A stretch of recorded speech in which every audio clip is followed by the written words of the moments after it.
कैसे आप देखते हैं नेशनल वोटर्स डे के?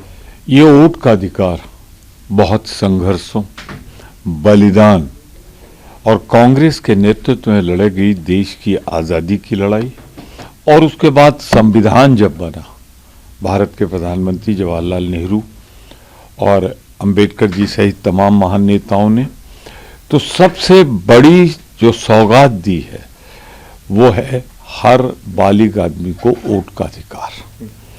दुर्भाग्य है आज वोटर्स डे पे मैं जहां सबको बधाई देता हूं, अपील करता हूं कि अपने मताधिकार का प्रयोग करें, वहीं दुखद है कि इलेक्शन कमीशन जो राहुल जी ने कहा है वोट की चोरी कर रहा है। ये मैं व्यापक अपने अनुभव के आधार पर जो मैं देख रहा हूं, एसआईआर जिस तरह हो रही है, मैं राहुल गांधी के इस कथन को पूर्ण समर्थन देता हूं। सच है, दुर्भाग्य है कि देश की आज़ादी की जब हम 75 साल का जश्न मना रहे हैं तो वो जो सबसे बड़ी उपलब्धि वोटिंग राइट, उसको भाजपा और इलेक्शन कमीशन मिलकर प्रदूषित कर रहे हैं, खत्म कर रहे हैं, चोरी कर रहे हैं वोट की।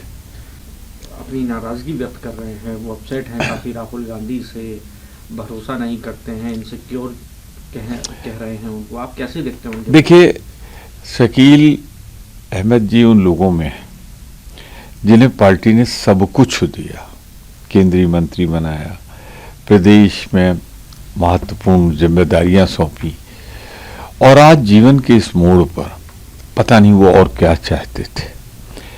असफल रहे चुनाव में, तो उनका ये कुछ भी कहना उस पार्टी के लिए जिसने सब कुछ दिया है, उसके नेता के लिए, मैं समझता हूं गलत है, दुर्भाग्यपूर्ण है, और मैं उनकी इस बात की निंदा करता हूं। अरे पार्टी में थे, पार्टी के फोरम थे, वहां आप कहते, पार्टी छोड़कर बाहर जाके तो आप लगता है जैसे किसी के इशारे पे कह रहे हो।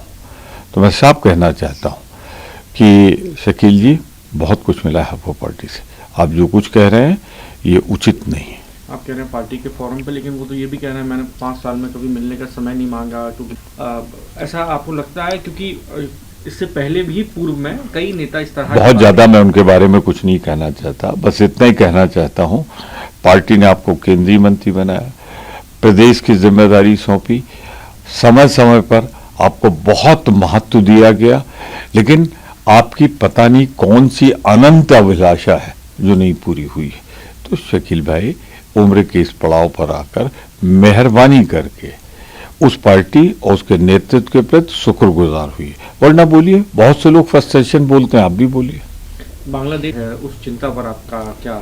सबको मालूम है कि इस समय राजभवन भर दिए गए हैं एक आरएसएस की विचारधारा या भारतीय जनता पार्टी के जो पुराने नेता है, और वो संविधान से नहीं, देश के संविधान से नहीं, वो देश को भारतीय जनता पार्टी के इशारों से, निर्देशों से और भाजपा के संविधान से चला रहे। ऐसी कल्पना तो कभी संविधान बनाने वालों ने नहीं की होगी। क्या हो रहा है बंगाल में, क्या हो रहा है कर्नाटक का, जहां का उदाहरण दिया, तो खरगे साहब ने ठीक बयान दिया है, मैं उस बयान का समर्थन करता हूं। देश में जिस तरह से एक और घटना सामने आई जहां एक चंचल नाम के युवक को जिंदा जला दिया गैराज में, कैसे आप देखते हैं इस तरह की घटना? जिस बर्बरता, नृशंसता के साथ चंचल को जिंदा जला दिया गया, ये 10वीं जो लोगों की जानकारी में है, नृशंस हत्या है हिंदू की, अल्पसंख्यक की।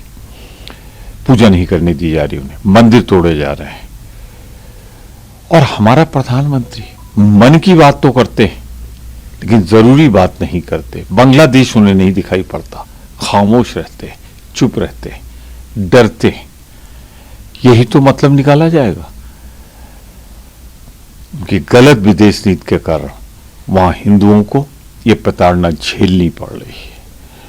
मैं साफ कहता हूं उनसे, प्रधानमंत्री जी आज रविवार है, संडे, सब छोड़ो, चले जाओ इंदिरा गांधी की समाधि पर, हाथ जोड़कर खड़े हो जाओ, प्रणाम करो उनसे, और उनसे साहस मांगो जो आप में नहीं है, और उसके अनुसार वहां के अल्पसंख्यकों की सुरक्षा के लिए भारत के प्रधानमंत्री इंदिरा गांधी की तरह काम करिए।